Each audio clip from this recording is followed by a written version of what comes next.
Hi, everyone. Diana Rankin here. So good to see all of you. And you can see who's our little girl sleeping back there. She's all worn out from our walk earlier, I guess. So good to see you. Hello, Sheila. She says, hello, Diana. I hope you're doing well and had a good week. Thank you. And right back at you, girl. And Awakening with Susan says, I always say after a massive download, I understood everything. LOL, laugh out loud. It's like going to sleep stupid and waking up smart. In many ways, that is exactly what it does feel like. You're right, and we're going to talk more about that today because our questions has to do with what happens when spirit rewires us, and that does happen. And honestly, it happens more than once, and sometimes we're aware of it, and sometimes we're not. And Philip's going to talk to us about that. This is not a question one of the viewers asked. Actually, one of my clients had this question. One of my clients was going through something, and I realized that client has just been rewired by spirit. And so I was explaining that to the client, and I thought, we all need to hear this. This is something that will help all of us to know, those of us on our spiritual journey, which I think most of you listening to me are on the spiritual journey. So we're going to talk about what happens when spirit rewires our brain and why and what that feels like. And we're going to get started here in just a couple of minutes. I always give everybody a few minutes to join us if they can. I want to say if you have questions, I ask for like universal questions that would be of interest to everybody in the audience, not just about your personal life. And sometimes things about your personal life would be of universal interest, but just put them in the comments below or email me the questions and we'll get to them as soon as we can. And I love your questions because it helps me learn. It helps me gain something. Even with this particular question that I asked Philip, I learned something. So we never stop learning. We want to live in the mystery. We don't want to solve all the mysteries, the whole mystery, because we can't, and we just frustrate ourselves trying to do that. But there are many things we can learn about in our lives, and I always say the more I learn, the more I find out I really don't know very much. So just put your questions below and we'll get going with those questions. We also, of course, will get from Philip's book here. It's just, Philip, by the way, is my spirit guide. I think most of you know that. But it's an oracle book. And so you just open to any page and there's your answer. And so, Sheila, Awakening with Susan, so glad you're here with us today. Thank you. All right, here we go. Here's our question. You've mentioned for those on our spiritual journey, there is a time we are rewired by spirit. Could you speak more about that, including what it means and how it feels? And I want to give you Philip's response, but I want to also say, if you have a specific question that you're having trouble with, look at my video, The Glass of Water Trick. It's using it explains it in the video, and you can get an answer to your own specific questions. What we're talking about here is a little bit different. So let's get going on his response. I think that'll explain it. And as Awakening when Susan says, she always feels like she's had a massive download and go to sleep stupid and wake up smart. That's a great way of describing it. Okay, here we go. As the human mind opens more to its spirit, the body requires changes to allow it to work with higher frequencies without harm to the human mind or body. This requires changes in the human mind via the brain and DNA. We say human mind, but the mind is also the spirit mind. What do we mean by this? The mind tunes into multiple frequencies. These frequencies relay information. What the human mind picks up is less than what the mind is able to perceive. Think of the mind as being the information provider or translator to the spirit, the soul, and the human. You are all. Even in spirit, you are always evolving or devolving, depending upon the frequencies you tune into. If you are always angry, you tune into those frequencies. However, if you are evolving on your spiritual journey, these are the frequencies to which you will vibrate. So if, as you evolve, the brain must be reset. It is the same as you grow physically. You must gain larger clothing to accommodate the larger body. The brain must be rewired to allow new and higher frequencies to enter so you can then interpret and understand deeper mysteries of self and those of all life. For the rewiring to take place, the human must actually be seeking understanding of life and its journey, and seeing how to use this knowledge to help all being. If higher knowledge is given and misused, the brain will be rewired, but not in a manner for spiritual development.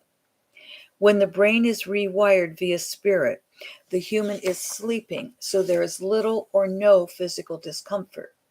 There have been times when the rewiring took place while the person was in a coma. We apologize for any physical discomfort caused by the rewiring. We do our best to minimize any discomfort. A tiredness may come over the person. This may last for a few days. This is to have the person get the sleep needed for the changes in the brain to take place.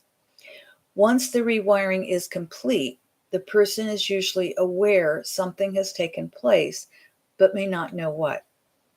Emotions range from euphoria to lightheadedness to feeling off or strange. Usually there is a need for going inward in time alone. It may take days, weeks, months, or even years for the full effect of rewiring and the DNA upgrade to take place. There are those who will receive more than one rewiring upgrade in their lifetime. This comes only after the person is ready. Spiritual journeys are never to be rushed. Even after receiving rewiring, the human mind can absorb only so much without losing touch with Earth's life task. It is not for the human to decide when the rewiring is to take place. We will decide that. It is for the human to explore and practice the spiritual practice or practices they are drawn to. It is then for the human to put the practices learned into use in their lives. At the core of all spiritual truths is love. Rewiring takes place to allow more love to enter. This then allows the human to live greater love in their lives and be of greater service to all. Rewiring takes place to allow more love to enter. This then allows the human to live greater love in their lives and be of greater service to all. Thank you.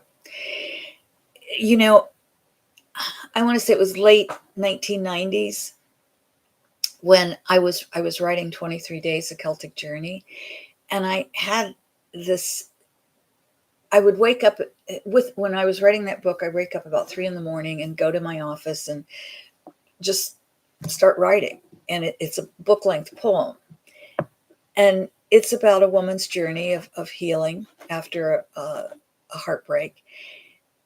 And I found myself feeling euphoric in the midst of writing about this heartbreak.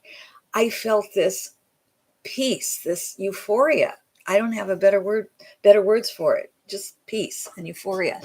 And as Susan said, I felt smarter, but I also was aware of more and more. I was spending time in the present, and I was in more and more. I've always been in awe of sunrises and sunsets and that type of thing.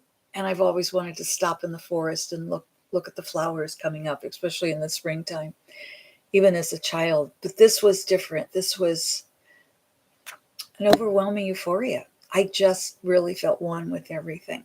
That was my experience. Not everybody has that same experience. Some people just kind of feel, as Phillip said, strange. When you're on your spiritual journey, we do reach into those higher levels. And as Phillip explains, the human brain, the spirit will rewire that. Have there been tests on MRIs? I don't know if there have been. I do know there have been tests with meditation that the brain does react differently when we meditate and when we don't. And the longer meditation a person meditates, the more changes in the brain. So it may be that kind of rewiring. I don't know.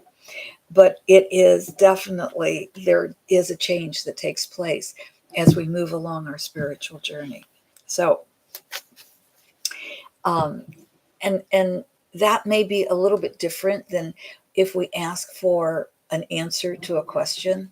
The rewiring is very similar to that, in that we wake up with answers when we ask a question. With the rewiring, we wake up knowing we're spirit, knowing that we're spirit having a human experience. It'll be interesting to read about some of your experiences with being rewired. So put them in the comments below and let's all read them. Let's get our message for this week, shall we? There we go.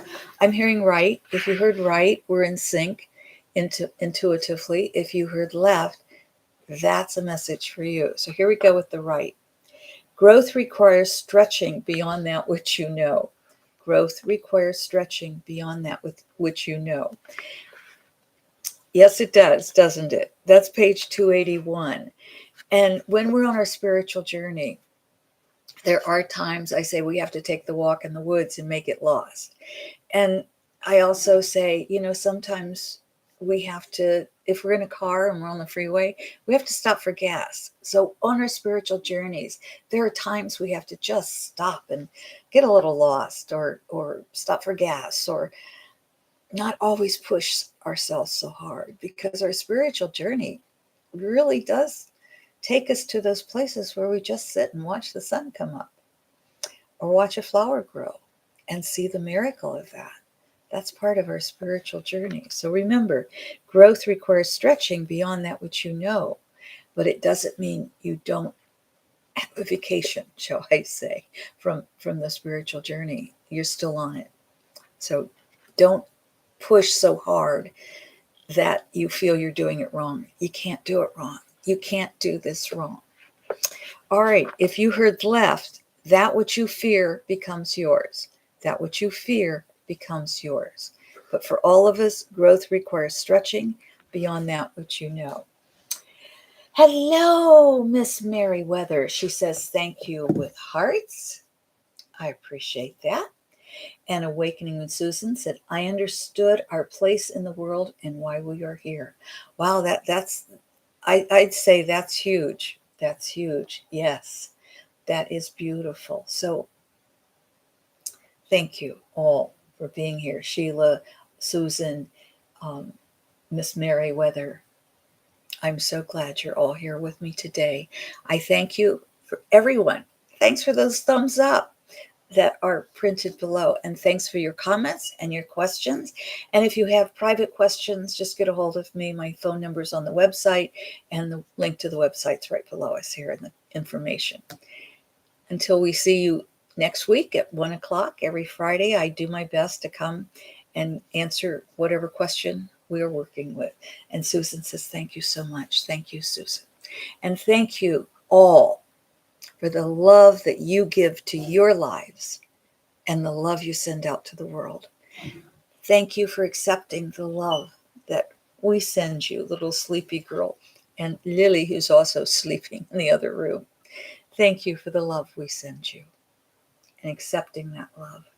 And thank you for the love you send us. It's a cold, windy day. We're expecting sleet in a little bit here where I am in rural Ohio. I hope wherever you are, it's sunny and warm and beautiful. But you know what? It's okay to have a day like today because I know the sun will come back out. And Sheila says, thanks, Diana. Thank you, Sheila. I love you all, and I so appreciate you. Thank you. Bye for now.